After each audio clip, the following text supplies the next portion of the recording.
اللي عامل دايت يخرج برّه الفيديو ده حالًا، عشان متأكد إن الدايت بتاعه هيبوظ. بُصّوا يا جماعة، لو ما لقيتش كومنتات كتير وقلتوا لي سلِّم إيديك، بجد أنا هامسح الفيديو، أصل الفيديو ده عالمي، عالمي. معاكم أبانوب ويالّا لايك وكومنت وكمان شير وهنعمل المزاريكا.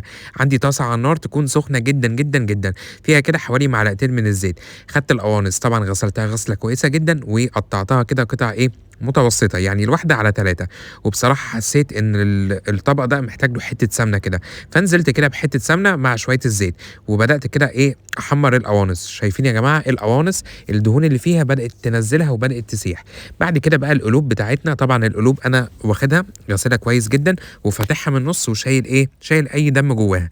وبعد كده أبدأ بقى أقلّب القلوب مع القوانص وأدّي بقى التقليبة التمام.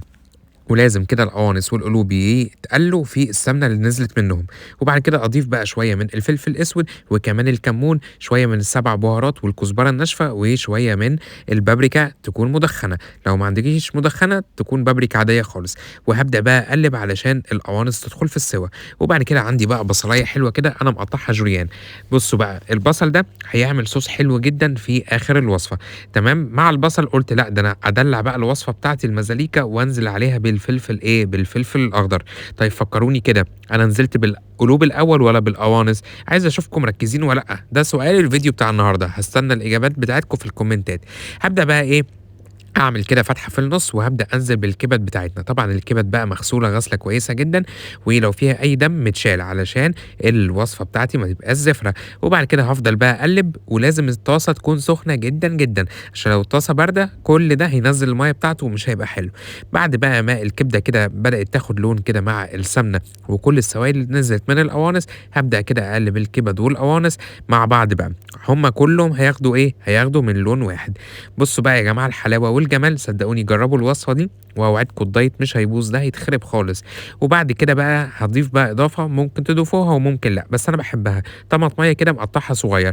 في ناس تقول لي طَب الطماطم مش هتزفّر؟ هاقول لكم لأ، هتدّي طعم حلو. وباضيفها في آخر الوصفة.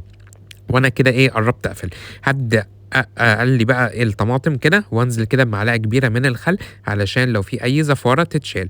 وبعد كده هانزل بقى بمعلقة صغيرة من الملح، والملح حطيته آخر حاجة. طب هاسألكم سؤال، الطماطم لمّا باحطها في أول الوصفة والّا في آخرها؟ يالّا عايز أشوفكم مركّزين والّا لأ. بعد كده بقى شايفين الحلاوة والجمال، ممكن هنا ناكلها لو القوانص استوت. طب القوانص بتاعتي كانت كبيرة شوية، استوت؟ لأ ما استوتش. هاعمل هاضيف لها شوية مَيّة بس تكون مَيّة سخنة بتغلي. شايفين أصلًا الصوص اللي نزل منها؟ ممكن آخد الصوص ده بقى وأعمل بيه لسان عصفور، أعمل بيه أي حاجة. سِبتها كده حوالي 10 دقايق، كل ما القوانص شرّبت كل ما بقت استوت وبقت حلوة. وبدأت آخدها بقى وأغرفها، ممكن آكلها مع مكرونة، ممكن آكلها مع عيش بلدي. بُصّوا أنا مدلّعكم، لايك وكومنت وكمان شير لحبيبكم أبانوب وألف هنا، ولو الوصفة عجبتكم اعملوا لها شير.